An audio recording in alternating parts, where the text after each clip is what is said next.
but most online first-person shooters on PC. If you play CSGO online, you will no doubt be familiar with the phrase 64 tick or 128 tick, and playing on the latter is a huge difference compared to the 64 tick rate of matchmaking servers. Well, Riot have said that they want to ensure that that isn't an issue with their upcoming game, and hit rate is always spot on, and because of that, all servers will be dedicated 128 tick rate servers. FPS players rejoice everywhere. Interestingly, they've also said that Valorant upscales all player movements to 128 FPS, so that means even if your opponent is lagging due to, say, a poor internet connection, then the servers will upscale their movement to 128 FPS to make sure everything is smooth. As well as that, Riot have said that they're trying to get rid of the peeker's advantage as seen in a lot of FPS titles. One of the ways that they're doing this is by investing in infrastructure called Riot Direct. Riot have been working with ISPs to set up peering arrangements to get players onto the Riot gaming networks as soon as possible. And Riot Direct apparently has a global network in 35 cities around the world. And the result of that is to ensure that players have less than a 35 millisecond ping for at least 70% of the player base around the world.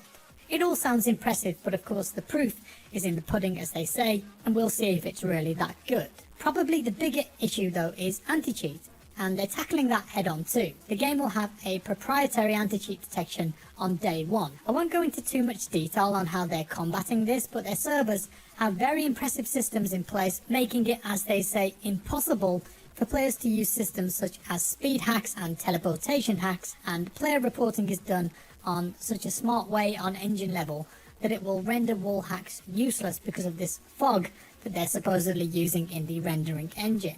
And all of that isn't even taking into consideration the actual anti-cheat detection. As we know, somehow people will always find a way around every system, but I'm impressed with what Riot have shown us and put forward so far to combat cheating, and I really hope that it works. Wrapping things up, one thing that I haven't mentioned yet is that this game will be free to play, and all in all, I think I'm really intrigued by Valorant. It definitely has a core DNA that is heavily inspired by Counter-Strike. If you just watch the gameplay, the gunplay, the movement, the weapons, the money system, the rounds, even down to the economy and footsteps, you can see that Counter-Strike is definitely a massive inspiration for this game, and I'd hazard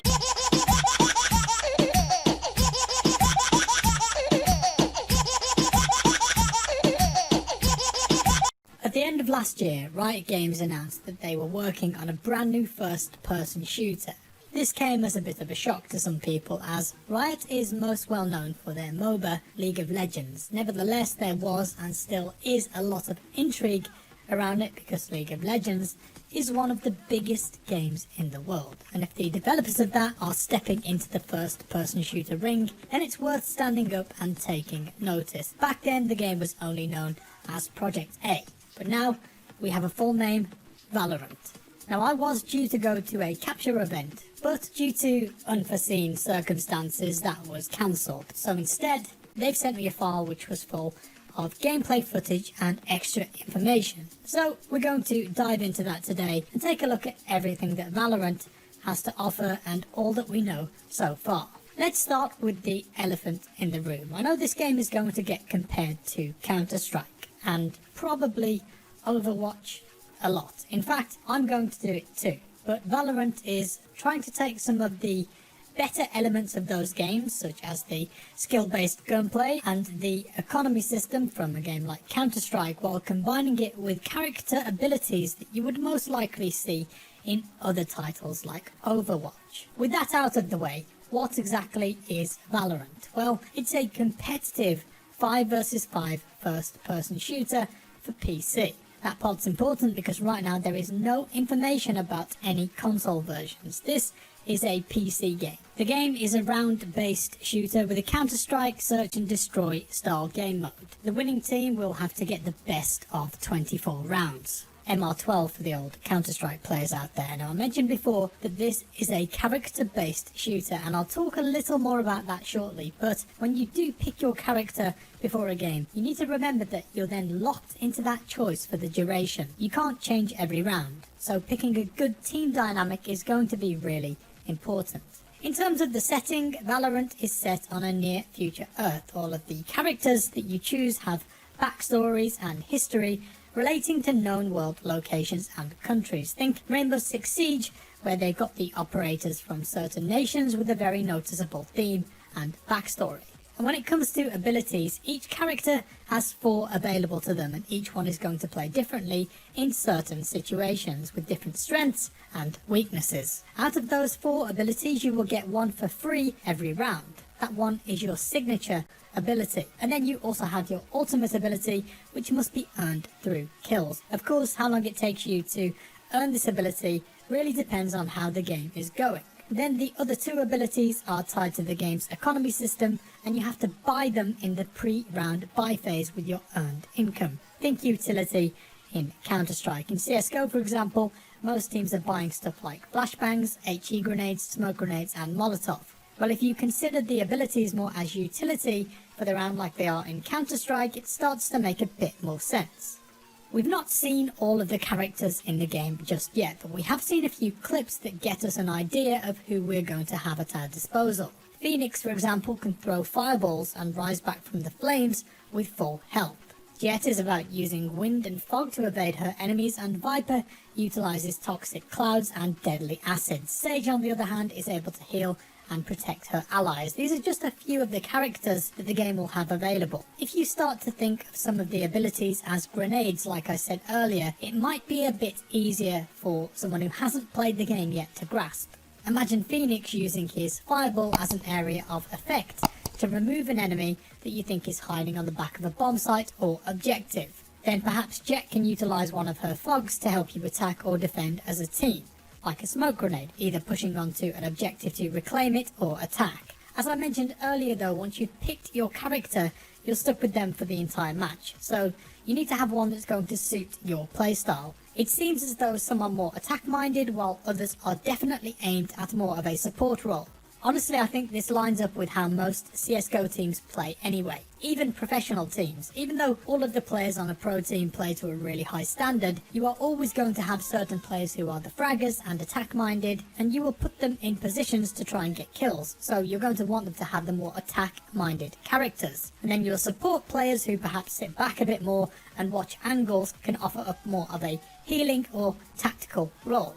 Now, I mentioned earlier that Valorant uses an economy system, something that CS players will be quite familiar with. Winning rounds and getting kills is going to help you earn money that you can use on weapons, abilities, and replenishing your shields. And from what I found out, your team will gain $3,000 for a round win and between $1,900 to $2,900 for a round loss. So just like in CSGO, it seems as though a losing team will gain more money for each round that they lose in a row. It's a way to help the team who are losing multiple rounds consecutively buy full gear quicker to try and get back into the game as a loss bonus. You'll also gain $200 per kill. Just bear in mind though that these are early figures, and with the game not even being released yet, these are all subject to change. Even still, you can get a rough idea from that of how the system will work.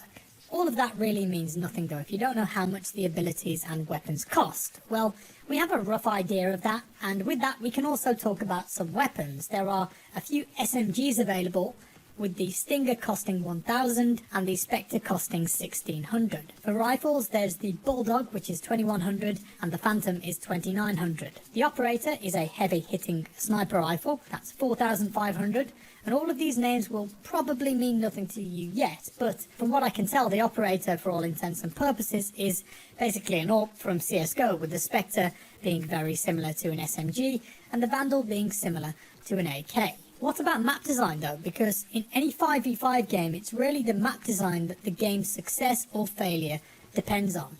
Well, the graphic style of the game leans heavily towards very crisp and clean visuals. It's not only the maps, but also the character models and their silhouettes. There isn't a whole lot of clutter around the levels. Instead, the game has opted very much for a minimalistic approach. And I know some people may see this as a negative and think the game looks bad. Well, yeah, the game might not look as good as Modern Warfare or Battlefield 5, but if you think back to when CSGO came around, or even Source, there was a huge jump in visual fidelity back then, and not everyone was on board with it. I remember when the remastered Mirage came into CSGO, and a lot of players really disliked it because they were so used to the much simpler and cleaner lines and visibility of the original.